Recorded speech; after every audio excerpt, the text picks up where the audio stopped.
We call it a new form of evil on the world. It's never been done by any government in the past, to take a large group of its own people and say, we're going to kill you without any kind of a trial, and we're going to sell your vital organ parts. An individual from the United States or Canada, for example, could anticipate undergoing transplantation on a specified date. It's a crime against humanity.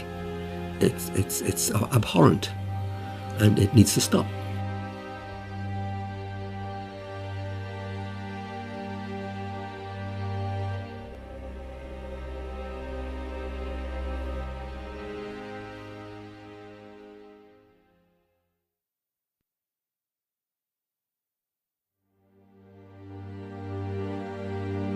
If you're going to go to China and you're going to get a liver transplant during the 3 weeks you are there, then that means someone is going to go schedule an execution, blood type and tissue type the potential executee, and have them ready to go before you need to leave. Starting at the end of 1999, the number of transplants taking place just exploded.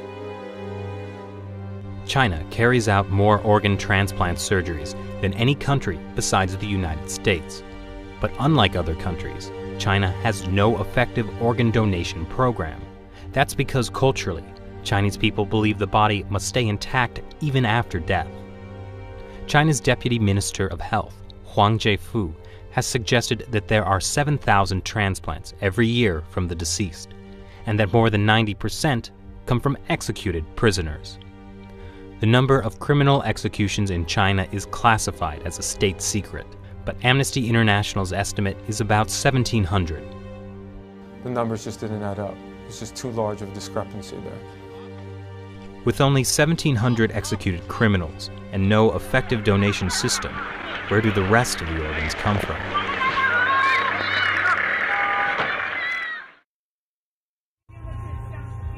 Zhao Shuhuan was put in a Chinese labor camp because she practices Falun Gong.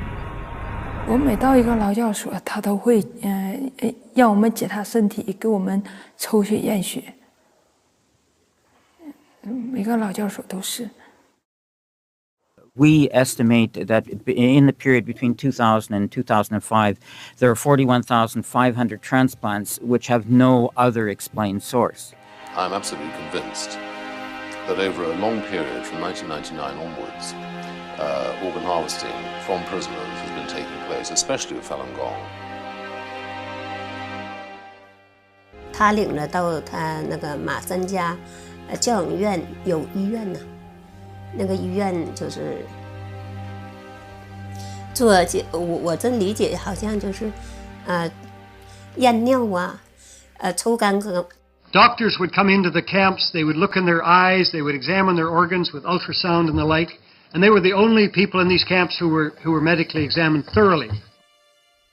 In 2006, two Canadians, international human rights lawyer David Matas and former Secretary of State for Asia-Pacific David Kilgore, started to investigate allegations of forced organ harvesting in China.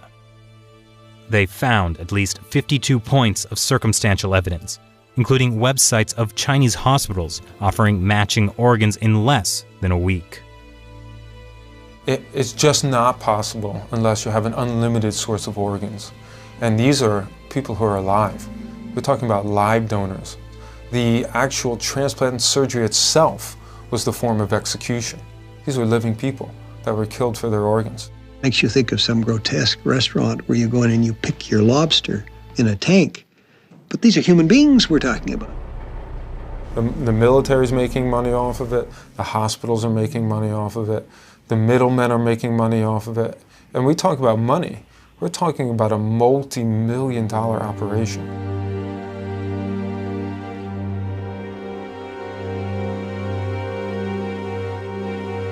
Journalist and author Ethan Gutman decided to carry out his own independent investigation. We had witnesses of disappearances, people who'd been examined and then had disappeared, busloads, entire prison wards which had been emptied out. The signs began to look like something much, much bigger. Like Tibetans and house Christians, Millions of Falun Gong practitioners are being persecuted in China for their beliefs. In 1999, Communist Party leader Jiang Zemin issued orders to break them financially, ruin their reputations, and destroy them physically. Since then, thousands of Falun Gong practitioners have disappeared without a trace. What happened to the disappeared? They, as far as we know, they're still there in these camps. Many of them been killed through organ harvesting, but the rest are still there, and they're the organ data bank for China. Around 1999, there were around 150 transplant centers. 6-7 years later, they had 600 transplantation centers. This is an increase by 300% within such a short period of time without an organ donation program. Military hospitals get watched in China, okay? There is nothing they can do without the party central taking note of what they're doing. Was this run by triads? No, this is run by the state. This was murder, and it came from the state. This is a crime against humanity. We should do our best to identify those specific individuals who are engaged in this and put them on the list of people who deserve to be brought to justice. In 2006, when this came out and we realized that they were killing prisoners of conscience for their organs, it was doctors that took the front line in trying to stop this.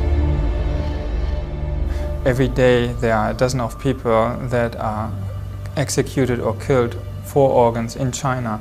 So we have to bring out the message, we have to inform medical doctors to stop this practice. But it's not only the medical community that's getting informed. The U.S. State Department mentioned allegations of forced organ harvesting in its annual Human Rights Report on China in 2011 for the first time. On October 3rd, 106 U.S. congressional representatives signed this bipartisan Dear Colleague letter to the State Department, demanding they reveal information on organ harvesting that they may have obtained from their sources in China. This barbaric human rights abuse must be stopped, but to stop it, we first have to further expose it. And with even more petitions circulating online, the issue is starting to get worldwide attention. But more needs to be done.